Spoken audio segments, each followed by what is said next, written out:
जमलेल्या माझ्या तमाम हिंदू बांधवांनो, भगिनी आणि मातांनो,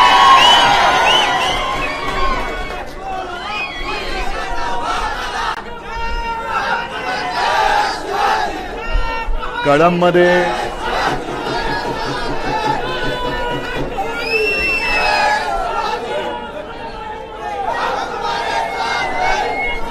मी भाषण करण्याची गरज आहे काय? हे दोन्ही वाघ कुठे गेले? ओमराजे, कैलास, या इकडे.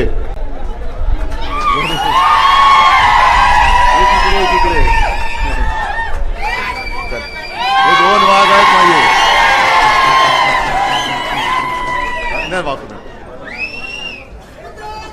आणि तुम्ही आहात.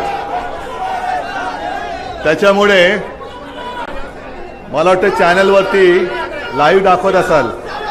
दाखवताय काय रे? लाईव्ह दाखवताय ना? बरं दादा, तुम्ही कॅमेरा सेट करून खाली बसला तर बरं होईल, पाठीकडे. तुम्ही पण बसा. मी एवढ्यासाठी विचारलं, लाईव्ह दाखवताय, मला टीव्हीवरती चमकायचं नाहीये. मला संपूर्ण देशाला दाखवायचंय की निष्ठा कशाला म्हणतात आणि वाघ कोणाला म्हणायचं. ही लढाई जी आता होते आहे ती लोकसभेची आणि विधानसभेची,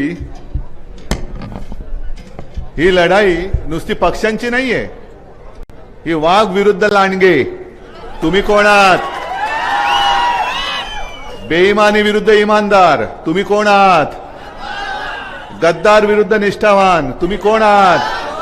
हे संपूर्ण महाराष्ट्राने ठरवायचंय की मी गद्दार आहे की मी निष्ठावान आहे, मी वाघ आहे की मी लांडगा आहे, मी इमानदार आहे की मी बेईमानी करणार आहे. आणि ही गद्दारी, ही बेईमानी, ही उद्धव ठाकरेशी नाही, शिवसेनेशी नाही, तर ती छत्रपती शिवाजी महाराजांच्या महाराष्ट्राशी तुम्ही करणार आहात. तुम्ही म्हणजे जे आपल्यात येणार नाहीत ते मी म्हणतोय, जे इमानदारीच्या बाजूने राहणार नाहीत त्यांच्याबद्दल मी म्हणतोय. आज महाशिवरात्र आहे आणि महिला दिन पण आहे. हॉटेलमधनं निघताना तिन्ही पक्षाचे, चारही पक्षाचे, पाचही पक्षाचे, म्हणजे शिवसेना, काँग्रेस, राष्ट्रवादी, वंचित, आम आदमी पार्टी, सगळेच नेते आले होते, कार्यकर्ते आले होते आणि महिलाही आल्या होत्या. दोन शब्द बोलावे लागतातच. मी बोलताना म्हटलं की महिला दिनाच्या शुभेच्छा आम्ही खरं कोणत्या तोंडाने द्यायच्या? कारण मणिपूरमध्ये जे काय घडलंय ते आता बोलूही शकत नाही. आपल्या पदक विजेत्या महिला कुस्तीगीर, त्यांनी न्यायासाठी टाव फोडला, त्यांची दखल कोणी घेतली नाही. अनेक ठिकाणी आजही महिलांवरती अत्याचार होत आहेत आणि आम्ही आपल्या तुम्हाला कोरड्या आपल्या शब्दात शुभेच्छा द्यायच्या. महिला दिनाच्या शुभेच्छा म्हणजे काय दिलं नेमकं मी? काय त्यातनं आम्हाला तरी काय मिळते आणि तुम्हाला तरी काय मिळते?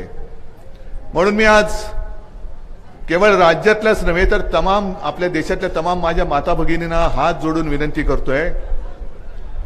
काल तुळजाभवानीचं मी दर्शन घेतलं.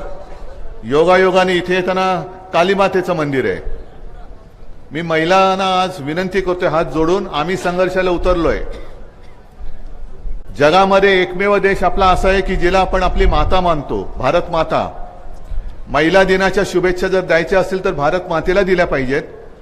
आणि त्या शुभेच्छा देताना आपण सगळ्यांनी, आणि विशेष करून महिला माता भगिनींनी, आता तुम्ही नुसत्या शुभेच्छा घेऊ नका. तुम्ही आता महिषासूर मर्दिनीचं रूप धारण करा, तुम्ही काली मातेचं रूप धारण करा. आणि जो हुकुमशाह, जी हुकुमशाही माझ्या भारत मातेला गिळायला निघाले, त्या हुकुमशाह सुराचा, नवीन महिषासूर असतो तसा हुकुमशाह सूर, त्याला खतम करा. तर आणि तरच महिला दिनाच्या काहीतरी शुभेच्छा आपण एकमेकाला, म्हणजे आम्ही भाऊ म्हणून तुम्हाला आणि तुम्ही माता भगिनी म्हणून आम्हाला आशीर्वाद तुम्ही देऊ शकाल. नाहीतर काय उपयोग आहे त्याचा?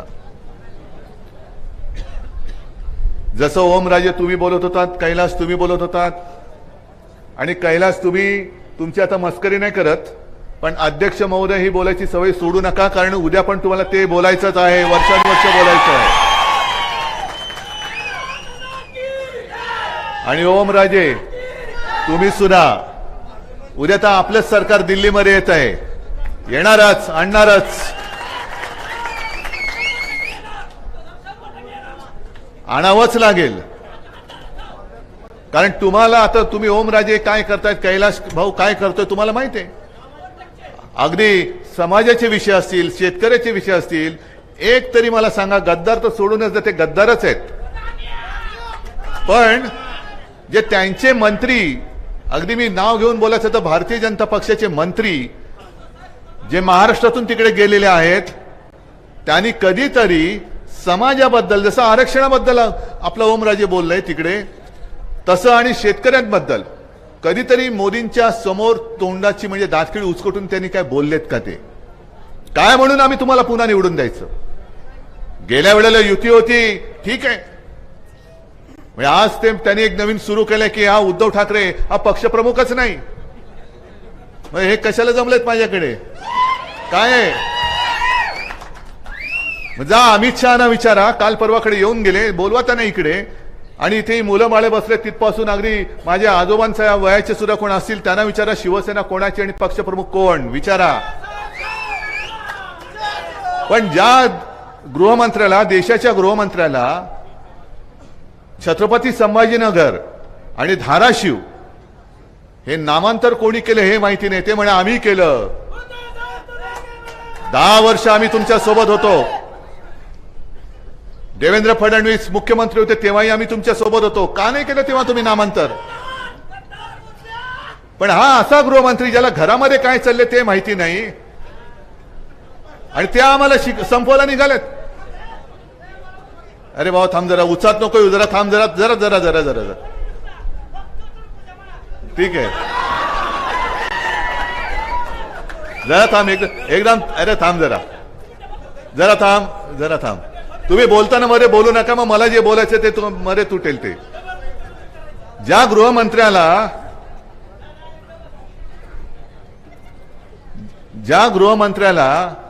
हे नामांतर कोणी केलं माहिती नाही, स्वतः झालं शांत. अरे परत आता मी येऊन बसू काय तिकडे? जरा थांब, आता गडबड करू नको, गडबड करू नको. ज्याला नामांतर कोणी केलं माहिती नाही, ज्याला शिवसेनेचा पक्षप्रमुख कोण माहिती नाही, मग आता त्या अमित शहाना विचारा, 19 साली तुम्ही मातोश्रीमध्ये आला होतात मला भेटायला, ते कोणाला भेटायला आला होतात? काय म्हणून भेटायला आला होतात?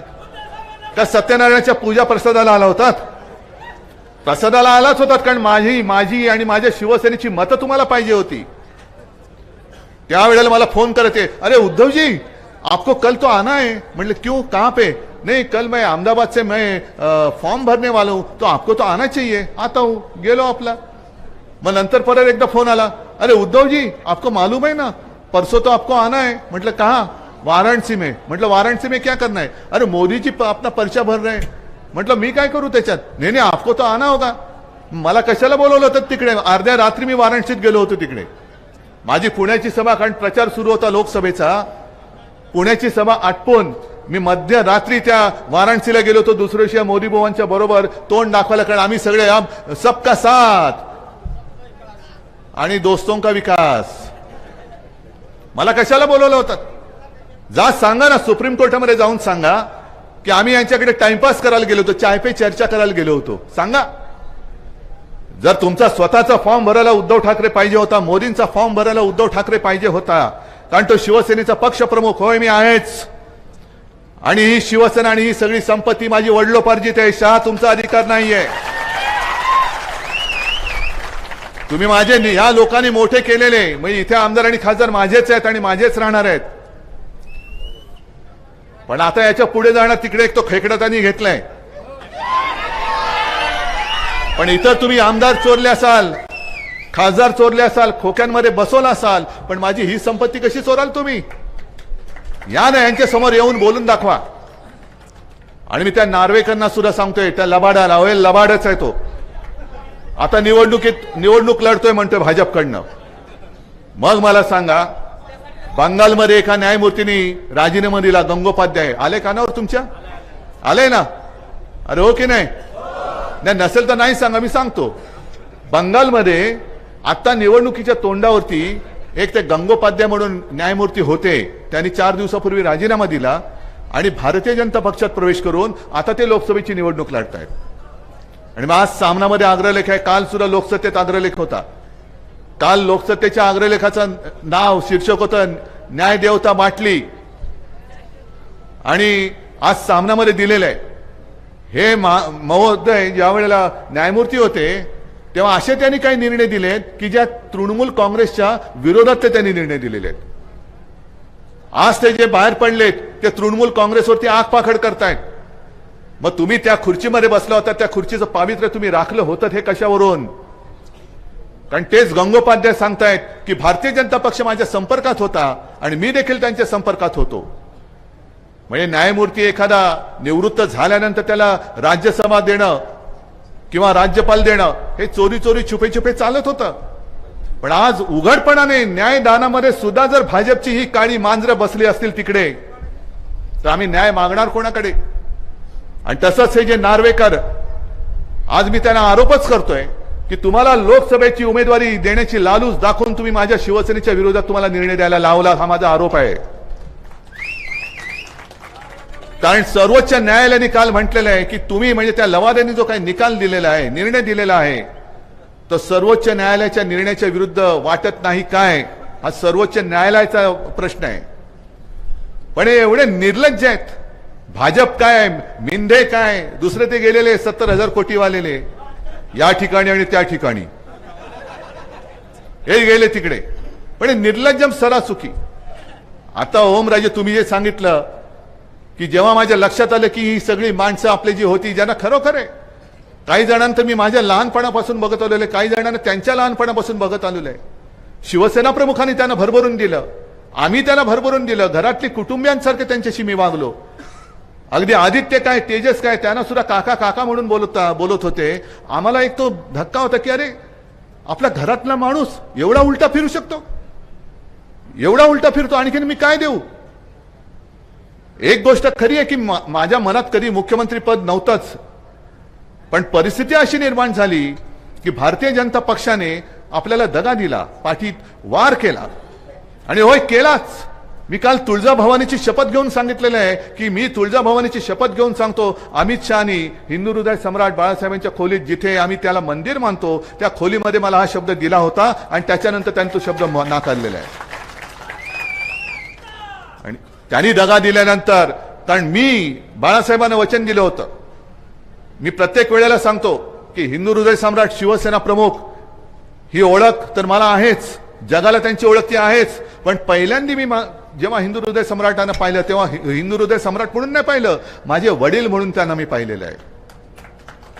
आणि एक माझं पुत्र कर्तव्य म्हणून मी त्यांना सांगितलं होतं त्या शेवटच्या काळामध्ये. कारण मी पुत्र म्हणून जबाबदारी घेतली हे मला सांगायचं होतं. मी त्यांच्या हातात हात घेऊन सांगितलं होतं की तुम्ही काळजी करू नका, एक ना एक दिवस आपल्या शिवसेनेचा मी मुख्यमंत्री करून दाखवेन.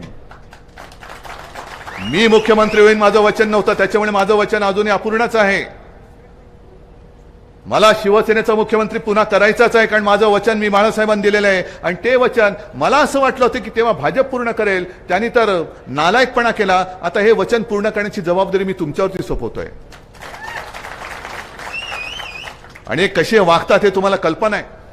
अगदी आता त्यांच्या समोर गेलेले आहेत बच्चू कडू पासून सगळे हे सांगतायत भाजप जो आहे तो वापरा आणि फेकून द्या, गरज असेल तेव्हा वापरायचं, गरज होती तेव्हा मातोश्री, आणि निवडून आल्यानंतर अदानी, ही यांची वृत्ती आहे. आणि वापरून फेकून देताना नुसतं फेकून नाही देत, तर ज्या शिवसेना प्रमुखांनी तेव्हा मोदींना वाचवलं, होय मी सांगतोय वाचवलं, कारण शिवसेना प्रमुखांनी मोदींची बाजू घेतली नसती तर अटल बिहारी वाजपेयींनी मोदींना केराच्या टोपलीत टाकलं असतं. हे सत्य मोदीजी तुम्ही विसरला असाल, पण मी आणि ही जनता नाही विसरलेली. म्हणजे हे ज्यांनी संकट काळात ज्यांनी मदत केली त्यांना संपवायला निघाले. बरं काल सुद्धा मी बोललो होतो, अजूनही त्याच्यावरती त्यांच्याकडनं उत्तर नाही आलं. मोदीजींचं नाव जाहीर झालं, अमित शहाचं नाव जाहीर झालं उमेदवारीसाठी. बेहिशोबी संपत्ती गोळा केली म्हणून आरोप झालेल्या कृपाशंकरचं नाव झालं जाहीर, पण गडकरींचं नाव नाही जाहीर झालेलं. पंकजाताई मुंडेचं काय करणार आहे मला माहिती नाहीये, पण गोपीनाथ मुंडे, होय गोपीनाथ मुंडे आणि प्रमोद महाजन हे सुद्धा आम्हाला ठाकरे कुटुंबियांना कुटुंबियांसारखे होते, आमचे कुटुंबीय होते. म्हणजे मोदीजी तुमचं आणि अमित शहाचं नाव म्हणजे अशा नावाच्या कोण व्यक्ती या देशात आहेत आणि भाजपात आहेत हे सुद्धा आम्हाला माहित नव्हतं. त्यावेळेपासून आम्ही प्रमोद महाजन आणि गोपीनाथजी मुंडे यांना ओळखतो आणि त्यांच्या कुटुंबियांचं आमचं नातं हे त्याही वेळेला होतं. आज सुद्धा मी ते मानतो. आणि म्हणून तुमच्या लक्षात असेल 2014 साली जे बोंबलतात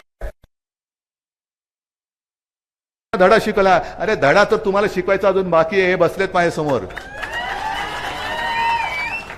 पण 19 साली तुम्ही मोदींचे फोटो लावून निवडून आलात. 2014 साली आम्ही तुमच्याबरोबर युती केली होतीच. पण मोदी पंतप्रधान झाल्यानंतर विधानसभेमध्ये आम्ही तेव्हाही हिंदू होतो, आजही आहोत, उद्याही आहोत. हिंदुत्व म्हणजे असं काही धोतर नाहीये की पाहिजे तेव्हा नेसलं आणि नको तेव्हा सोडलं. पण 2014 साली भारतीय जनता पक्षाने युती तोडली होती. मग तेव्हा का म्हणून तुम्ही युती तोडली होती? कशासाठी तोडली होती? पण तरी देखील एक हिंदुत्व म्हणून आम्ही पुन्हा तुमच्या सोबत आलो. म्हणजे त्याच वेळेला हे आपल्याला संपवायला निघाले होते. आणि एका जबाबदार भारतीय जनता पक्षाच्या नेत्यांनी सांगितलेलं आहे, तेव्हा 2014ला जेव्हा आपली युती नव्हती ते घरी आले होते, आज सुद्धा ते आहेत. आणि त्यांनी मला सांगितलं की उद्धव जी आपने तो कमाल किया. म्हटलं मैंने क्या किया?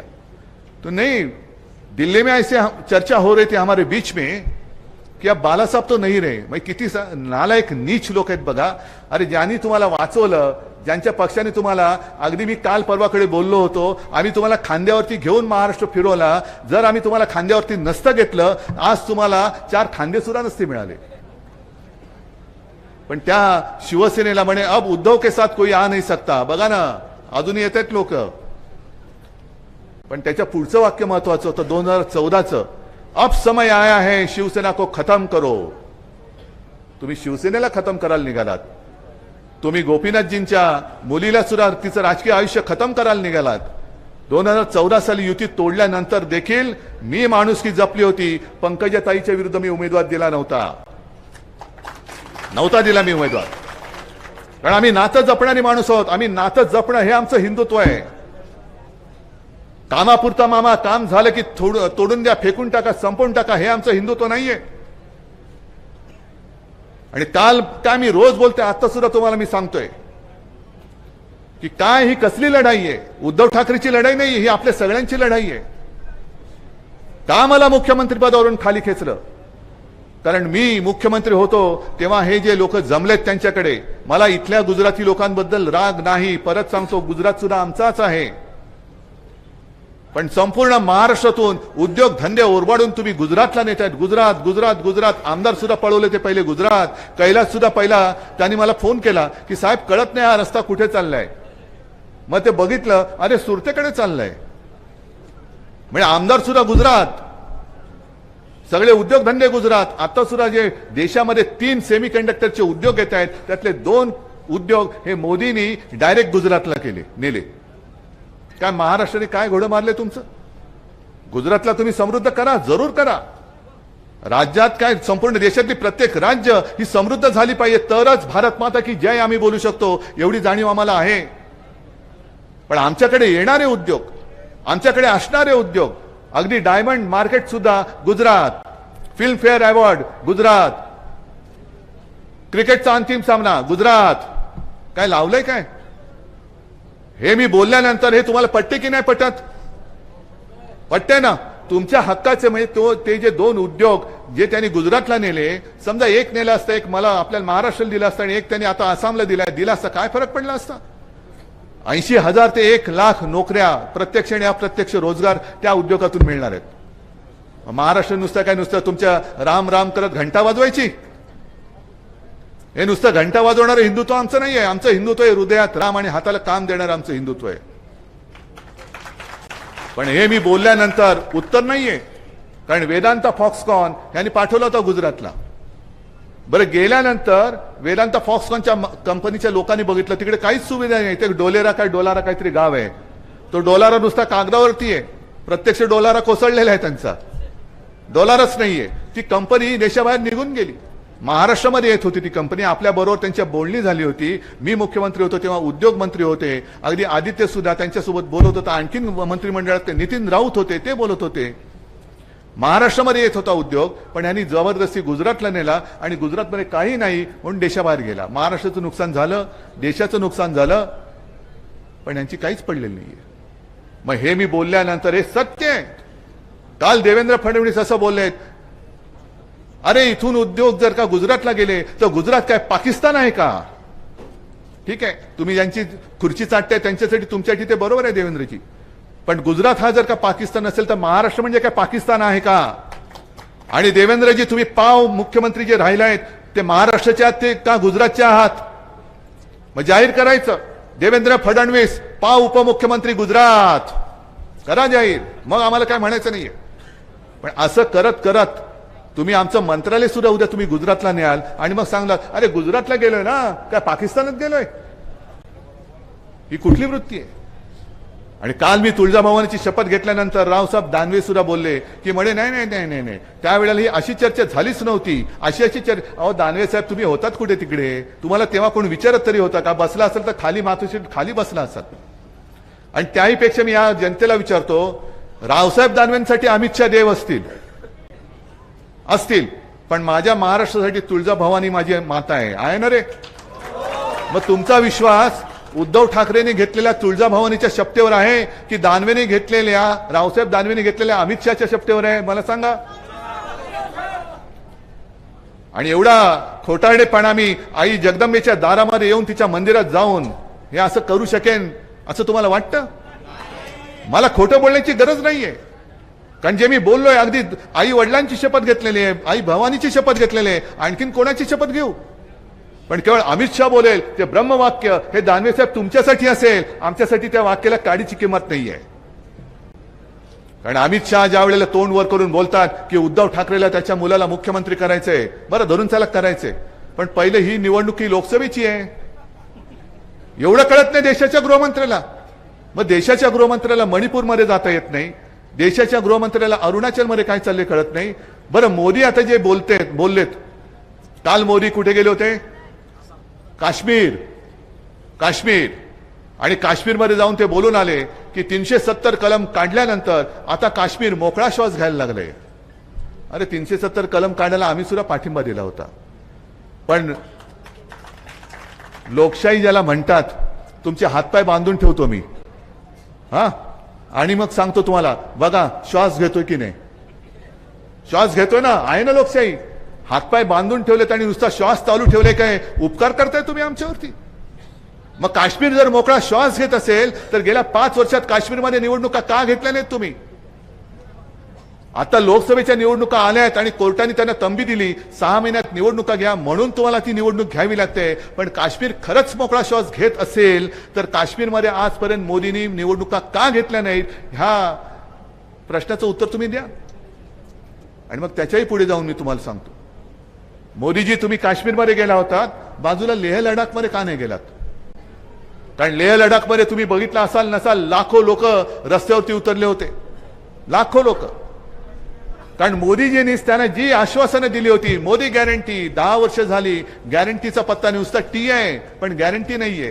चाय पे चर्चा आहे, तो टी आहे पण गॅरंटी नाहीये.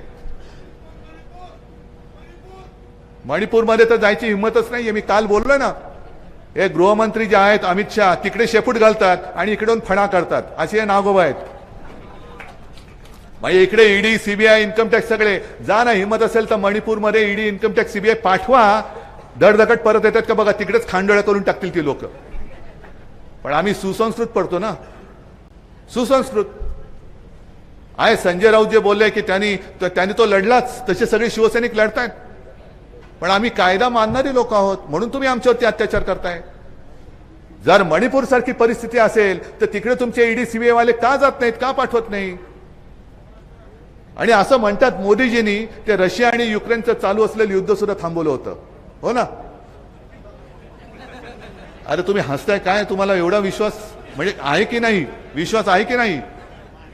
पण युक्रेन आणि रशियाचं युद्ध थांबवलं तर मणिपूर शांत का नाही केलं? आपल्याच देशाचं आहे ना. मोदी परिवार में क्या मणिपुर नहीं है क्या? मोदी परिवार में लेह लडाख नहीं है? मोदी परिवार मध्ये जिथे चीन घुसलाय तो अरुणाचल नाहीये. पण ते सगळं बाजूला ठेवायचं आणि नुसतं अब की बार, अरे अब की बार भाजपा तडीपार. द्या पाठवून यांना तडीपार. माझ्या साध्या साध्या शिवसैनिकाला तडीपार करता काय? निवडणुकीमध्ये हा मतदार भाजपला संपूर्ण मुळासकट उकडून तडीपार केल्याशिवाय राहणार नाही. आणि आज पुन्हा सांगतो, आज महाशिवरात्र म्हटल्यानंतर माझ्याबरोबर ओम पण आहे आणि कैलास पण आहे. हा काही योगायोग मी काहींची नावं नाही ठेवली आणि त्यांना सुद्धा आमिष होती, पण हे निष्ठेला जागले.